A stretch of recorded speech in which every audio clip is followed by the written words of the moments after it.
जहां एक तरफ हिमालय आध्यात्मिकता और शांति का प्रतीक है, वहीं दूसरी तरफ यह साहस और रोमांच को भी आमंत्रित करता है। इसकी ऊंची चोटियां, गहरी घाटियां और चुनौतीपूर्ण रास्ते दुनिया भर के साहसिक लोगों को अपनी ओर खींचते हैं। टेक्स्ट बुक के अनुसार यह पर्वतारोहण, ट्रैकिंग और अन्य साहसिक खेलों के लिए एक विश्व प्रसिद्ध गंतव्य है।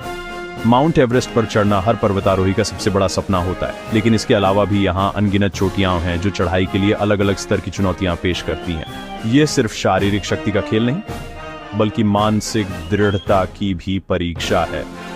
पर्वतारोहण के अलावा यहाँ ट्रैकिंग के लिए भी अद्भुत रास्ते हैं। Everest base camp track, Annapurna circuit या फूलों की घाटी ट्रैक जैसे ट्रेल्स आपको प्रकृति के कुछ सबसे खूबसूरत नजारों से रूबरू कराते हैं। जहां घने जंगलों, बहती नदियों और छोटे छोटे पहाड़ी गांवों से होकर गुजरते हैं, जहां आप स्थानीय संस्कृति का अनुभव कर सकते हैं।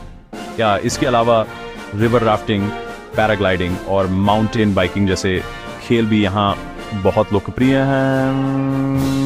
हिमालय उन लोगों के लिए एक स्वर्ग है जो अपनी सीमाओं को परखना चाहते हैं और प्रकृति के साथ एक रोमांचक रिश्ता बनाना चाहते हैं। ये आपको चुनौती देता है, आपको थकाता है, लेकिन अंत में जो अनुभव देता है वह अविस्मरणीय होता है। एक चीज जो हिमालय को और भी दिलचस्प बनाती है वह है इसके अलग अलग नाम, जो विभिन्न संस्कृतियों और भाषाओं में इसकी पहचान को दर्शाते हैं। हम इसे हिमालय के नाम से जानते हैं, जो संस्कृत के दो शब्दों हिम और आलय से मिलकर बना है, जिसका सीधा सा अर्थ है बर्फ का घर। सिक्साक चोटियों का कितना सटीक वर्णन करता है। ये दिखाता है कि प्राचीन काल से ही लोग इसकी सबसे प्रमुख विशेषता से परिचित थे। ये नाम अपने आप में एक कविता है जो इन पहाड़ों की ठंडी और भव्य सुंदरता को बयां करती है, लेकिन अलग अलग जगहों पर इसे अलग अलग नामों से पुकारा जाता है। विकिपीडिया के अनुसार नेपाल में, जहां दुनिया की सबसे ऊंची चोटी स्थित है, माउंट एवरेस्ट को सगरमाथा कहा जाता है, जिसका अर्थ है आकाश का माथा।